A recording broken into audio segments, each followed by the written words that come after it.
এইটা আমরা উদ্ঘাটন করার চেষ্টা করব। উদ্ঘাটনের উদ্দেশ্য হচ্ছে একটাই, যে নাইট্রিক অ্যাসিড কীভাবে সে রিয়াক্ট করে। কেন আমরা রিয়াকশান আমরা প্রকাশ করি আমাদের ডিসপোজিশন থেকে। ডিসপোজিশনের শব্দের অর্থ হচ্ছে মানসিক অবস্থা। ডিসপোজিশন কথার অর্থই হচ্ছে আমার প্রকৃতি, মানে প্রবৃত্তি বা প্রকৃতি। Mind and disposition Hahnemann use করেছেন মনোভাব। মাইন্ড অ্যান্ড ডিসপোজিশন মনোভাব, যেটাকে বলা হয়েছে ইমোশন, যেটা কেন্ট বলেছেন উইল অ্যান্ড আন্ডারস্ট্যান্ডিং। আন্ডারস্ট্যান্ডিংয়ের জন্যে তিনি ব্যবহার করেছেন হ্যানিম্যানের মাইন্ডটাকে, আর হ্যানিম্যানের ডিসপোজিশনটাকে কেন্ট ব্যবহার করেছেন উইল হিসাবে। Will and understanding. আর ভিটলকাস ইউজ করেছেন ইন্টেলেক্ট অ্যান্ড ইমোশন। একবারে বর্তমান সময়ের ইংরেজি, ইন্টেলেক্ট অ্যান্ড ইমোশন। ইন্টেলেক্ট দিয়ে আমরা বিচার বিশ্লেষণ এটা করি, ভাবনা চিন্তা করি, এটা হচ্ছে ইন্টেলেক্ট। ভাবনা সঙ্গত অসঙ্গত, ওখানে আমরা কল্পনা করি, সব রয়েছে। এই কল্পনা প্রসূত, কল্পনাজাত যে রিয়েকশান, আমি একটা ভেবে নিলাম, আপনার প্রতি আমার রিয়েকশান আসবে, তো কেন রিয়েকশান আসবে? ওই ভাবনা থেকে। ভাবনা এইগুলো হচ্ছে একেবারে ফিজিওলজিক্যাল। আমাদের মস্তিষ্কেরও দুটো হেমিস্ফিয়ার রয়েছে, দুটো গোলার্ধ রয়েছে, রাইট অ্যান্ড লেফট। আমাদের রাইট গোলার্ধে রয়েছে আমাদের হচ্ছে ইমোশন, লেফট গোলার্ধে রয়েছে আমাদের হচ্ছে ইন্টেলেক্ট। আমরা বলি যে লেফটিস্ট বলি না, বামপন্থী, তার মানে হচ্ছে যারা ইন্টেলেকচুয়াল চর্চা করে সব কিছু। আর ইমোশন যারা চর্চা করে তারা তো ভিন্ন জায়গায় রয়েছে, রাইট দিকের থেকে করে। ওইরকম আমরা যে কোনো সিচুয়েশনে যদি পড়ি, তাহলে আমার ওই দুটো জায়গায়, একদিকে আমরা ওইটা নিয়ে কল্পনা করি, চিন্তা ভাবনা করি, সেটা থেকে আমরা ভীত হতে পারি বা ভয় সাহস সঞ্চার করতে পারি। ওই অনুসারে কিন্তু আমি রিয়েকশান করব। ওই অনুসারে আমার কাছে যখন জীবন দুর্বিষহ হবে, এটা মনে হবে যে আমার কেউ ভালোবাসে না, এটা কিন্তু আমি অনুভব করলাম, আমারে ঘৃণা করে, আমারে কষ্ট দেয়, এত কষ্ট পাচ্ছি, এর থেকে মরে যাওয়া ভালো। এই কোথার থেকে আসছে? ওই ভাবনা থেকে যে আমার কেউ ভালোবাসে না। এই বোধটা তো প্রথম, এই বোধ হচ্ছে আমার এই লেফট জায়গা থেকে আসবে।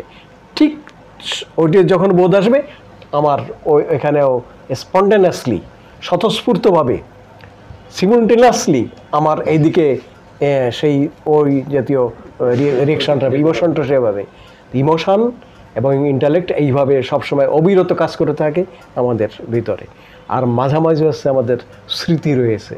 স্মৃতি না থাকলে আমরা রিয়েকশন করতে পারি না। আপনার যদি আমি নাই চিনলাম, তাহলে তো আমার তো প্রশ্নই ওঠে না। আমি আপনার রিয়েকশন করবো অতীত দিয়েই, কিন্তু এই করেছিলেন আপনি, দুর্ব্যবহার করেছেন, তাহলে অতীত আমাকে রিকালেক্ট করতে হয়। তো এই জিনিস নিয়ে হচ্ছে আমি, এই তিনটে জিনিস নিয়ে আসছি। এক হচ্ছে আমার আন্ডারস্ট্যান্ডিং, অ্যানিম্যালের ভাষায় মাইন্ড বা ইন্টেলেক্ট বা আন্ডারস্ট্যান্ডিং, যাই বলি না কেন। তারপরে হচ্ছে আপনার ইমোশন, যেটা ডিসপোজিশন, যেটা উইল, আর মাঝামাঝি জায়গাটা হচ্ছে এই দুটোকে ব্যালেন্স করে মনে রাখে, সেটা হচ্ছে আমাদের মেমোরি। এই অনুযায়ী আমাদের অবিরত সমস্ত কাজ নির্বাহ হচ্ছে। দুজনে সুন্দরভাবে আপনাদের দুয়ারে ঘুমাচ্ছেন, স্যারও কাত হয়ে পড়ে যাবার তো, এবং ওয়াহিদুজ্জামানও মন দিতে হবে খুব। তাহলে দেখুন কথাটা, নাইট্রিক অ্যাসিডের ডিসপোজিশনটা কেমন? নাইট্রিক অ্যাসিড হচ্ছে, যেটা বললাম, সেটা হচ্ছে নিষ্ঠুর প্রকৃতির মানুষ এবং খুব উগ্র, খুব রাগী। লোকের সঙ্গে সে ভালো ব্যবহার করতে পারে না। আর কি, কারোর সঙ্গে তার কন্ট্যাক্ট হয় না, কারোর সঙ্গে সে মিশতে চায় না।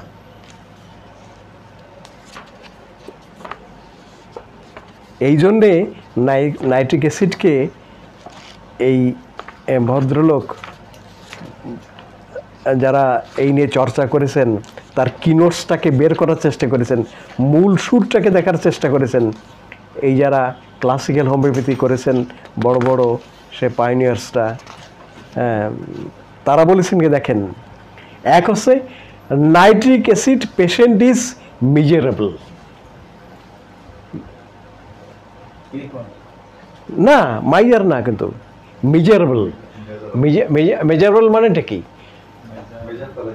না না, মেজারেবল না, এটা হচ্ছে মেজারেবল মানে হচ্ছে কি, হ্যাঁ মেজারেবল কথাটার অর্থ হচ্ছে না না, এটা হচ্ছে খুব কষ্টে আছে, যে অবর্ণনীয় কষ্ট,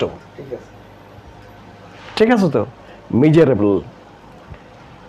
in a state of constant dissatisfaction, constant dissatisfaction, অবিরত তার একটা মনোকষ্ট, অসন্তুষ্টি, ডিসস্যাটিসফ্যাকশন, এটা তার ভিতরে অবিরত কাজ করে। আর এই কারণে সে ওই খুব রয়েছে, কষ্টে রয়েছে, মিজারেবল স্টেটে রয়েছে।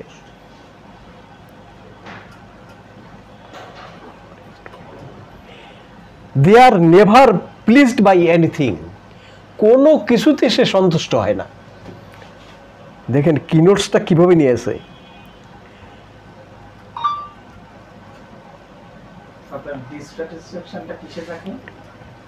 হ্যাঁ সমস্ত কিছুতে, একেবারে এনিথিং, কোনো সময় সে সন্তুষ্ট হয় না। এসে দেখেন এদের কিন্তু একবার মর্মমানি বের করেছেন এই ইসের। They become nihilistic to the point that life is meaningless. এইটি হচ্ছে জ্ঞানে শেষ হয়ে গেল। সে মনে করছে কি লাইফ ইজ মিনিংলেস, এই কারণে সে কিন্তু নিহিলিস্টিক হয়। নিহিলিস্টিক মানে হচ্ছে যে ইবাদী, হ্যাঁ হ্যাঁ, যে এর কোনো অর্থ নেই এমন অবস্থা, জীবন নৈরাশ্যবাদী অবস্থায় চলে যায় সে।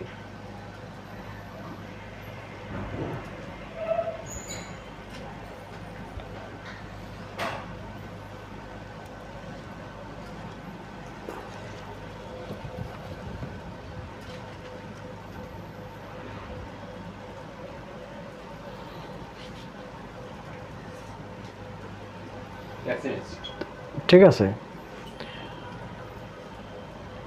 রুব্রিক হচ্ছে don't easy make contact, don't easily make contact, সহজে কারোর সঙ্গে সম্পর্ক করে না।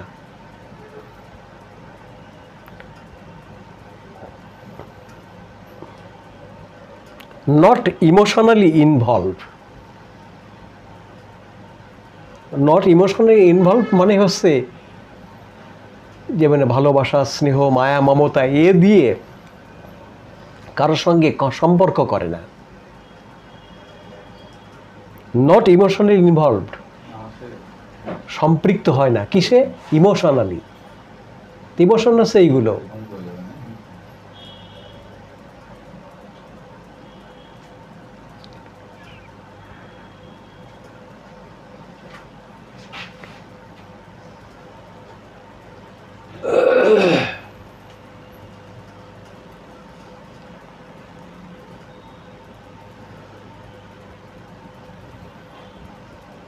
Selfish, suspicious,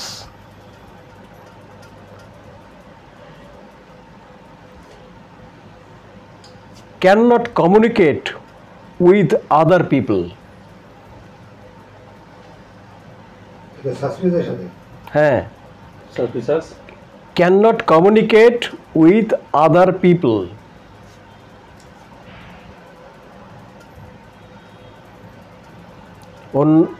অন্য লোকের সঙ্গে, অন্যদের সঙ্গে সে কমিউনিকেট করতে পারে না, মানে তো ওটা তার স্বভাব না যে সঙ্গে সঙ্গে মিশবে, সুন্দর করে একবার ওটা তার সেটা পারে না। কেন পারে না? এভরিথিং বদার হিম, সে ও সব কিছুতে বিরক্ত হয়, যে সমস্ত কিছু তাকে বিরক্ত করে এমন কিছু সে মনে করে। তাই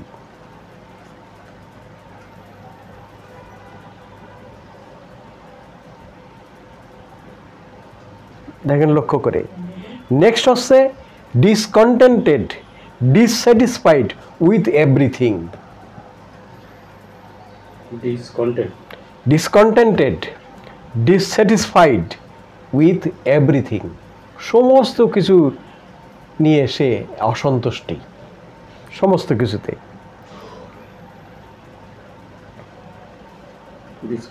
dissatisfied with everything. with everything. তারপরে আনহ্যাপি।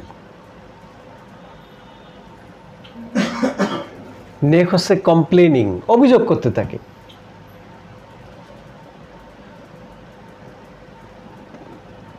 সে অভিযোগ করতে থাকে, তার স্বভাব হচ্ছে এই।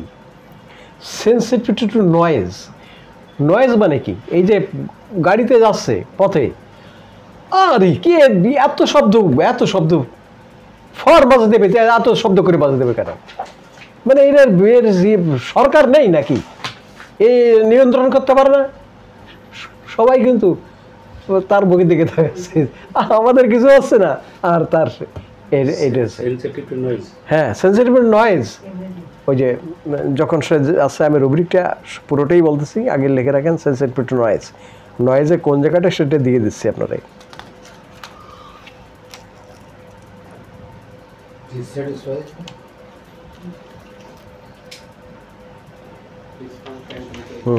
ঠিক আছে তো। আর যেটা বলছিলাম, unforgiveness. Heart of nitric acid is unforgiveness. এটাকেই সব থেকে বেশি বড় করে দেখছে শব্দে। মানে সে ক্ষমাহীন,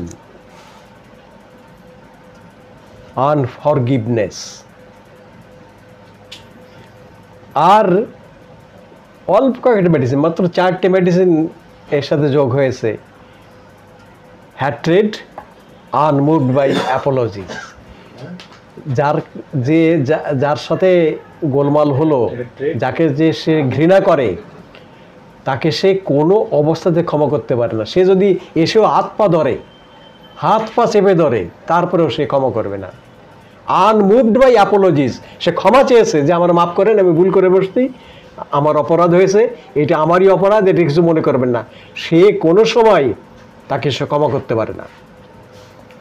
তাহলে এমন ব্যক্তির সঙ্গে কি মানুষ থাকতে পারে? আমার দেখা মতে তার ওয়াইফকে সে ত্যাগ করেছে, একেবারে ত্যাগ।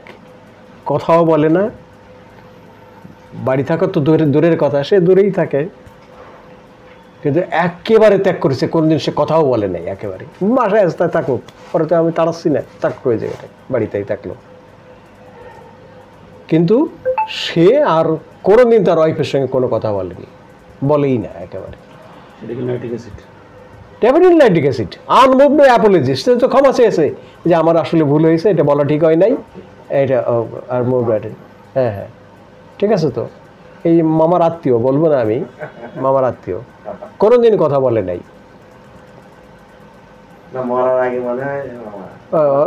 হ্যাঁ, ঠিক আছে তো। Unmoved by apologies. হ্যাঁ, কিন্তু আনমুভড বাই অ্যাপোলজিস। ঠিক আছে, তো আমাদের চোখের সামনে আমার দিদিমা হয় তো, হ্যাঁ, দিদিমা খুব কান্নাকাটি করতো। দিদিমা সত্যি সরল সহজ মানুষ, সত্যি সরল। হয়তো কোনো কারণে কিছু কথা বলে বসছিল বা অন্য কত রকম আসছিল, কিন্তু এই আমার দাদু উনি ক্ষমাই করতে পারলেন না, কোনোদিন কথা বলেননি। আর ছোটোবেলায় আমার মনে আছে, পাকিস্তানের সময় বিয়ে করে আসলেন আমার দাদু, আমরা খেতে গেলাম। ওই দিনই আমার মনে হয় প্রথম জীবনে আমি ডিম খেলাম, প্রথম। এর আগে কোনোদিন খাইনি। তার ডিম সে সময় আস্ত ডিম তো পাওয়া যেত না, ওই সুতো দিয়ে কেটে ওই মালার মতো থাকতো, ভিতরে কুসুম থাকতো, ওইটাই দিয়েছিল। ওইটা আমার মনে আছে। ঠিক আছে, পাকিস্তানের সময়। হ্যাঁ, হয়তো এখনের মতো লাগে না, ডিমও চেঞ্জ হয়ে গেছে মনে হয়, মুরগিও চেঞ্জ হয়ে গেছে, ওদের মেন্টালিটি চেঞ্জ হয়ে গেছে, খাবার চেঞ্জ হয়ে গেছে, আর স্বাদও চলে গেছে। আসলেই তাই, সত্যি কথা। হ্যাঁ, আমি দেখেছি আমার মামা বাড়িতে ওই হাঁসের ডিম বা মুরগির ডিম ওইভাবে সুতা দিয়ে কাটা হতো সিদ্ধ হওয়ার পরে। হ্যাঁ, সিদ্ধর পরে। ঠিক আছে, তাহলে এই যে জায়গাটা, this is unmoved by apologies, সেটা ফরগিভনেস বললাম। ওই হার্টেড বাই বলছেন, অ্যাপোলজিস রয়েছে, তারপর আছে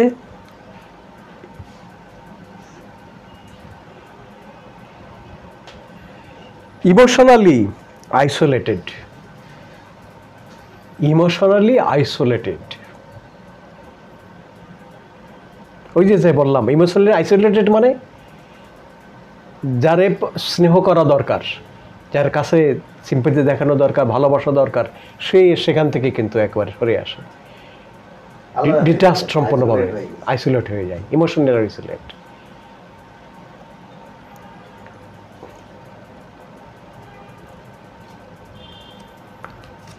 এর পিছনের কারণ আছে আনসিম্প্যাথেটিক। মাত্র কয়েকটা মেডিসিন আনসিম্প্যাথেটিক, তার ভিতরে নাইট্রিক অ্যাসিডও।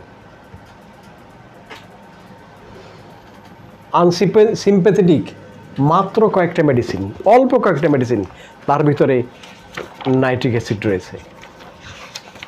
আপনাদের জ্ঞাতার্থে আমি বলি, unsympathetic ammon carb, anacardium, arsenic, chamomilla, তারপর হচ্ছে digitalis, mag mur, natrum mur, nitric acid, opium, platina, puls, sepia. অদ্ভুত অদ্ভুত ব্যাপার। দেখেন যে এত স্নেহশীল পালস, সে কিন্তু আনসিম্প্যাথেটিক হয়ে আসে। আশ্চর্যের বিষয় হচ্ছে সিম্প্যাথেটিক, এতে ফার্স্ট গ্রেডে রয়েছে নাইট্রিক অ্যাসিড। সিম্প্যাথেটিক ফার্স্ট গ্রেডে রয়েছে, সে নাইট্রিক অ্যাসিডও কয়েকটা মেডিসিন আনসিম্প্যাথেটিক তার ভিতরে সে রয়েছে। তাহলে সিচুয়েশনে তাকে আনসিম্প্যাথেটিক করাই।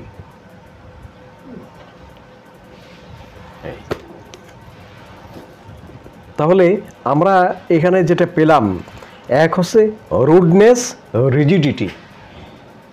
রুডনেস অ্যান্ড রিজিডিটি, এটা আমরা শেষ করলাম তার ক্যারেক্টারিস্টিকটা, সে কোন ধরনের মানুষ। এক হচ্ছে রুডনেস আর হচ্ছে রিজিডিটি। What is rigidity? আড়ষ্ট ভাব, শক্ত হয়ে যাওয়া, রিজিডিটি। যেমন এই যে হাঁটু এইভাবে হয়ে গেছে আর টেনেও সোজা করা যাচ্ছে না, এটা হচ্ছে রিজিড হয়ে যাওয়া। ঘাড় ফ্রোজেন হয়ে যায়, রিজিড হয়ে যায়, আর কোনোভাবে উঁচু করা যায় না, নড়ানো যায় না। This is rigid. হ্যাঁ হ্যাঁ, মানে শক্ত হয়ে যাওয়া, কঠিন হয়ে যাওয়া, অনমনীয় হয়ে যাওয়া, একে বলে রিজিড। তাহলে মানসিকভাবে যদি অনমনীয় হয়ে যায়, মানে যা বলেছি তো বলেছি, আমি আর ফিরাবো না, ওইটাই তাই, যা বলেছি ওই যে বলেছি, কথা বলবো না কোনোদিন জীবনে, আর কোনো কথা নেই, শেষ। সে সময় ডাক্তার হয়ে পারি নাই, চিনতে। আবার নাম বলো কেন? সি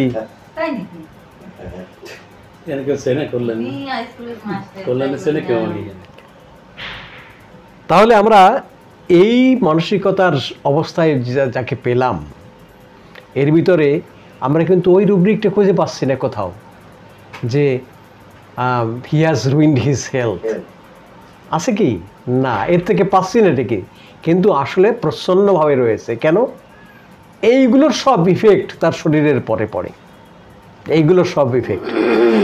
কেন? আজকে গবেষকরা বলছেন যে আপনি যার পরে রেগে গেলেন তার কতটুকু ক্ষতি হলো সেটা জানি না, কিন্তু আপনার তার থেকে সব থেকে বেশি ক্ষতি হলো আপনার। ফিজিওলজিক্যালি আপনার ভিতরে বিষ জমে গেল, বিষাক্ত হয়ে উঠলেন আপনি। আপনি অন্য অন্য ডিজিজে আক্রান্ত হওয়ার একবারে সব পসিবিলিটি আপনার চলে আসলো। High blood pressure, heart disease, এইগুলো আপনি জন্ম দিলেন আপনার এই ইস্যুর থেকে।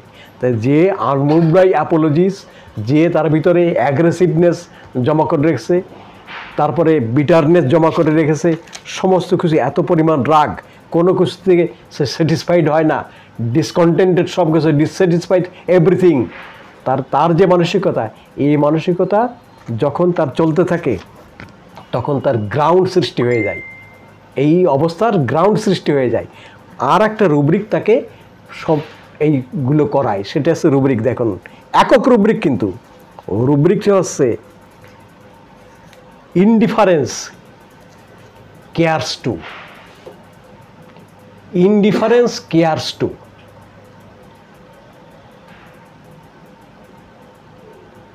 মানে সে কেয়ারের প্রতি ইনডিফারেন্স, কেয়ার মানে সেবা যত্ন, এর প্রতি ইনডিফারেন্স। তো সেবা যত্ন দুই রকমের হতে পারে, কেউ আমাকে সেবা যত্ন করলো, সেইটা আমি নিজের দিকে নিজে সেবা আমার কেয়ার নিলাম, সেইটা দুটোভাবেই আসবে এটা। কিন্তু ইনডিফারেন্স কেয়ারস টু মানে হচ্ছে আমার প্রতি কেউ সেবা যত্ন করলো, সেবা যত্নের প্রতি আমি উদাসীন, সেবা যত্নের প্রতি, তাহলে সেটা এই সেবাটা কারো কাছ থেকে আসতে পারে, অথবা আমি আমার যত্ন নিতে পারি, এই যত্নের প্রতি উদাসীন, তাহলে আমি আমার প্রতি উদাসীন। তো কেয়ার যে হয়, এই যে ইনডিফারেন্স যে হয়, উদাসীন যে হয়, সে কি করে, তাহলে সে ঠিক সময় খায় না, ঠিক সময় করে না, যে সময় ঘুমাবার কথা সে ঘুমায় না। শরীরটাকে তো আমি কেয়ার নেব, শরীরটার কেয়ার নেব তো আমি ঠিক সময় খাবো, ঠিক সময় এর স্নান করাবো, বিশ্রাম দেব, তাই নিয়ে আমি কাজ করব তো। কিন্তু রুব্রিক হচ্ছে ইনডিফারেন্স কেয়ারস টু, এইটাই তাকে কিন্তু রোগগ্রস্ত করায়। আর এই কারণে যখন সে রোগগ্রস্ত হয়, রোগগুণ হয়ে যায়, তখন তার একটা একক রুব্রিক সৃষ্টি হয়ে যায়। কেউ এসে যদি বলে যে আরে দাদা, রোগ থাকলে তো, মানুষ থাকলে, শরীর থাকলে তো রোগ হয়, ভুল করে বসছেন, তাতে কী আছে, সমস্যা নেই, এখন আপনার ঠিক হয়ে যাবে, কিন্তু এইটুকু তো আরও অসহ্য লাগে। আর আমার কপালে যা ছিল তাই, তুমি আরও ওসব বলতে এসো কেন? হ্যাঁ হ্যাঁ, মানে তাতেও তার রাগ। রুব্রিকটা হচ্ছে দেখেন, এই যে মিসফরচুন, অফিস মিসফরচুন,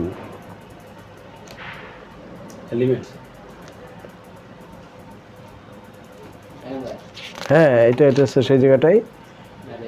হ্যাঁ হ্যাঁ, ডিসকন্টেন্টেড গেল, হেট্রেড,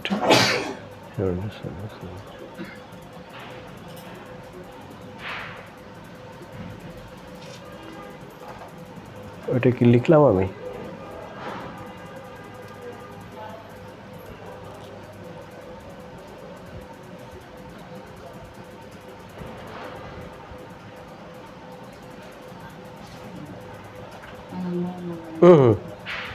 এটা হচ্ছে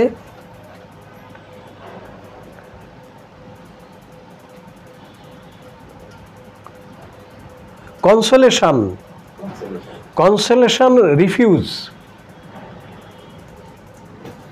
consolation refuse for one's own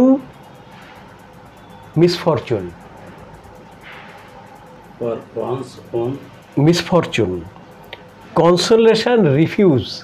consolation refuse মানে কি, আমি আমাকে সান্ত্বনা দিচ্ছি তা না, কেউ হয়তো আমাকে সান্ত্বনা দিচ্ছে যে এটা তো হয়ে গেছে, তাতে কী আছে, আপনি অত দুশ্চিন্তা দুর্ভাবনা হচ্ছেন কেন, ঠিক হয়ে যাবে, কোনো সমস্যা নেই, আপনি ঠিকমতো খান, বিশ্রাম করেন, এগুলো তো করেন না আপনি, সেই কারণে আপনার সমস্যা হয়েছে, এই কারণে ওইগুলো তো তোমার এইগুলো বলতে অত উপদেশ, হ্যাঁ তুমি উপদেশ দিতে আছো, উপদেশ আমি ভালো করে জানি, আমি বুঝি না, বুঝি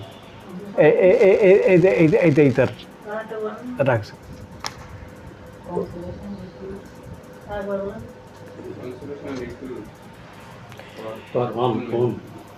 ফর ওয়ান্স ওন মিসফরচুন, আমার কপালে যা আছে সেটাই মেরে থাকবে, যা আছে থাকুক, ও তোমার হয়তো বলতে হবে না, সেইগুলো সে রিফিউজ করে, এই কনসোলেশন সেও চায় না।